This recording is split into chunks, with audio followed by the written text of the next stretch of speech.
Saya katakan pada ibu saya, bahkan Allah akan turunkan saat di dunia. Ayah saya meninggal saat saya masuk pesantren, dan baiknya saya rasakan luar biasa. Beliau mengajar di musalla kecil dulu, sekarang jadi masjid. Itu saya selalu dibawa. Beliau mengajar, saya tidur. Sekarang gantian, saya mengajar, beliau tidur. Dan kadang di pangku, gendong sampai pulang. Saya pernah sengaja pura-pura tidur untuk ingin tahu apa yang dikerjakan ayah saya di jalan. Jaga betul supaya nggak bangun. Begitu saya disimpan di kasur dan bangun, diajak bercanda. Saya mau masuk pesantren, beliau nggak sempat ngantar.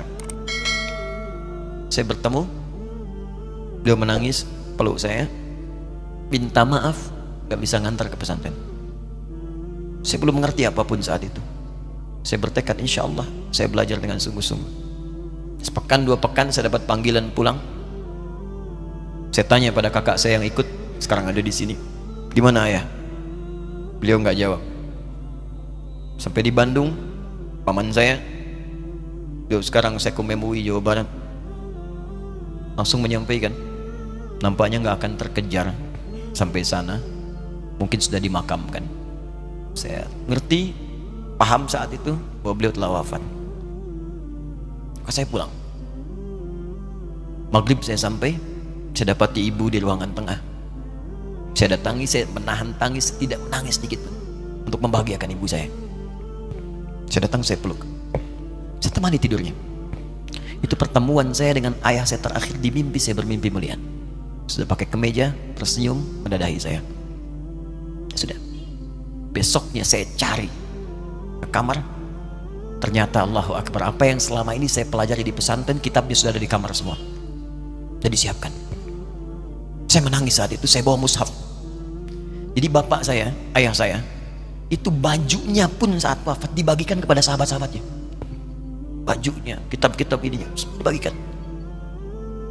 Ibu saya menunjukkan kemudian ada jam yang nanti nak pakai. Saya bilang, simpanlah. Saya bawa mushaf. Dengan mushaf itu saya duduk di ruangan tengah, saya menghadap ke kiblat dan saya mohon kepada Allah, ya Allah, saya tak punya kemampuan lagi membahagiakan ayah saya saat hidup di dunia, tapi mohon jadikan setiap huruf dalam Al-Quran ini, ya Allah, pahalanya mengalir untuk ayah saya. Begitu saya bacakan saat itu, tak bisa saya berhenti, dan tiba-tiba langsung masuk ayatnya, artinya, posisinya, nomornya, gak pernah berhenti, masuk. Saya bertekad ingin berbuat baik. Puncaknya saya sekolah. Ibu, ya Allah, saya ingin berbakti pada ibunda saya. Anda tahu apa yang terjadi? Demi Allah saya katakan, ketika Anda bersabar, ibu saya, Bu, Pak, itu krisis 97 Pak. Waktu krisis, saya masuk pesantren, saya diberikan sempurna bekal seperti anak-anak lain. Rupanya ibu saya sudah tanya kepada santi-santi, orang tuanya, berapa bekal Anda kasihkan? Dikasih yang paling tinggi itu dikasihkan pada kami tiap bulan. Saya terima. Satu kali libur saya pulang dari jauh, ibu saya tersenyum melihat sedang jemur pakaian melihat saya. Begitu saya tiba, kaget saya. Ini kok pakaian ibu saya, pakaiannya nggak cocok dipakai gitu. Ini bukan pakaian ibu saya, kayak kain pel lah kalau sekarang. Saya masuk ke rumah, saya kejar, saya buka pakaiannya, lemarinya, saya nggak temukan sedikit pun. Saya kejar kakak saya, dia sudah siapkan makan. Kak perempuan kami yang kedua, mana pakaian ibu saya? Perhatikan jawabannya. Dia menangis saat itu. Dia bilang, mama itu telah menjual semua perhiasan dan pakaiannya untuk pendidikan kamu. Jual. Untuk kita katanya. Jual. Dan bertahan dengan 150.000 per bulan saat krisis. Jadi rupanya ibu saya itu makan nasi sehari cuma sekali. Beliau mengajar.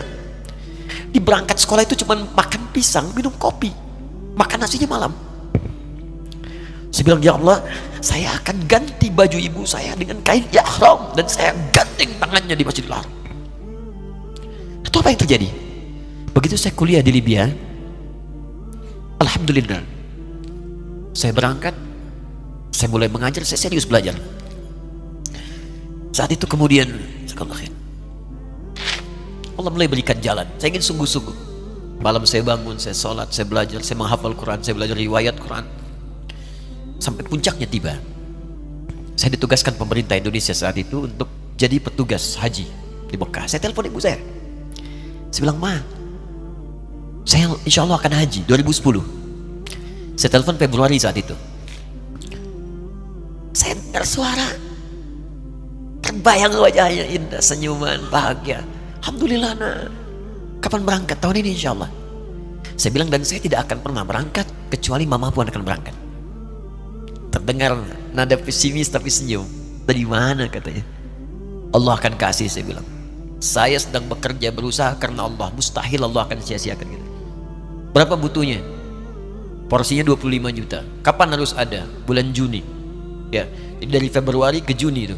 Ya, Juli bukan Juni, Juli. Ya, jadi saya masih ingat tuh bulan 7, 5 bulan tuh. Saya ibu, Pak, nabung saya beli tabungan, saya niatkan untuk ibu saya haji. Bulan Juli masih setor 25 juta. Jadi semua tabungan masukin situ. Ada yang ngajar ngasih, masukin situ. Masukin semua. Tepat sepekan sebelum itu kemudian didaftarkan, saya buka tabungan. Allahu Akbar, karunia Allah luar biasa. Tadi butuh berapa? 25 juta. Begitu dibuka, Masya Allah, 1 juta. Karena beasiswa nggak banyak, 1 juta.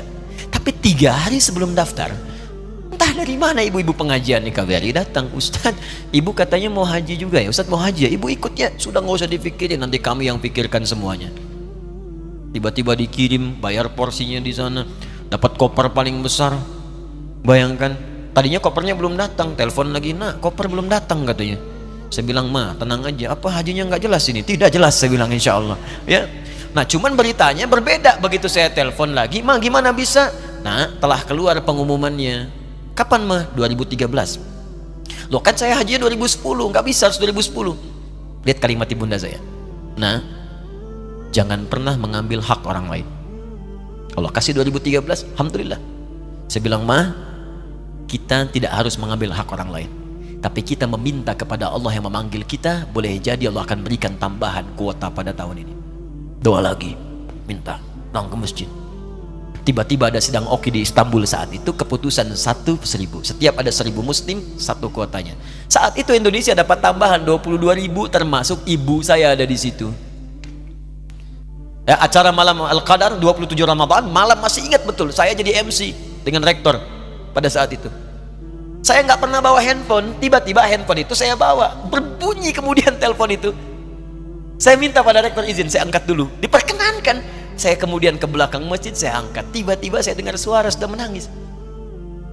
Nah, katanya, kenapa, Ma? Alhamdulillah, Mama bisa haji.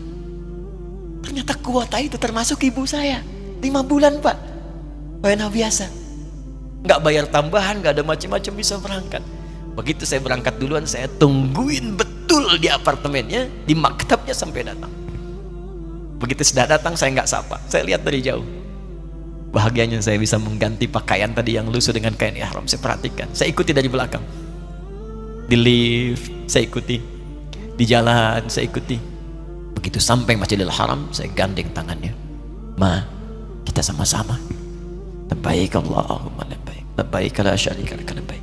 Saya tawaf, saya gandeng ibu saya lindungi supaya dapat kenikmatan dalam tawafnya. Begitu saya rasakan bagaimana Sayyidah Hajar bekerja keras untuk Ismail. Saya balas di situ. Saya gandeng tangan yang kanan. Saya minta pada Allah, muliakan ibu saya, ya Allah, muliakan ibu saya, muliakan, berikan saya kesempatan membahagiakannya. Cuman yang kanan digandeng, yang kiri kosong, karena sudah tidak ada. Jadi ketika Anda belajar pun untuk menjadi ulama, Allah akan muliakan Anda. Orang tua Anda akan dapat bagiannya. Yang hafal Quran itu Musa, yang bisa haji bapak ibunya. Kemarin saya jadi Amirul Hajj dari kedutaan Saudi berangkat, membawai 350 orang rombongan. Siapa yang saya bawa? Ahli Quran, yang hafal Quran anak-anaknya. Ahmad Kamil, yang haji, pengajarnya, murabbinya, ibunya, temannya, banyak yang berangkat. Yang berangkat siapa? Calon ulama.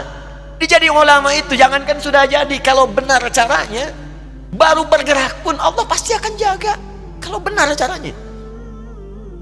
Di satu pertanyaan tadi, pilih mana orang soleh atau ulama? Jangan pisahkan. Karena jadi ulama itu adalah tingkat tertinggi bagian dari orang saleh. Jadi mesti ada yang jadilah di keluarga.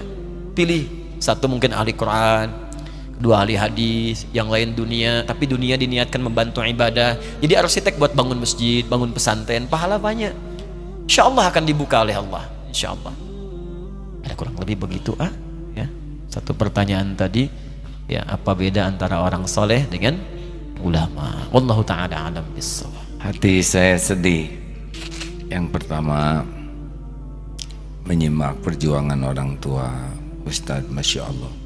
Semoga ayah jadi ahli surga, ibu pun dimuliakan dunia akhirat. Tapi dari tadi saya sedih sekali.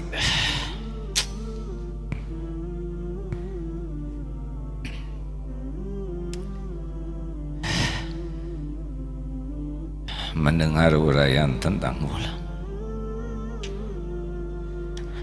Sejujurnya rasanya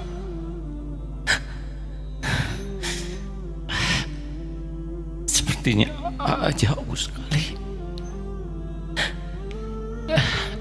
dari yang Ustaz sampaikan tadi. Saya kurang belum mengerti. Jangan kenapa bahasa Arab juga tidak fasih. Ilmu kita jauh. Gimana Ustaz? Nggak kepikir punya posisi seperti sekarang ini. Tapi kalau kriteria ulama seperti tadi,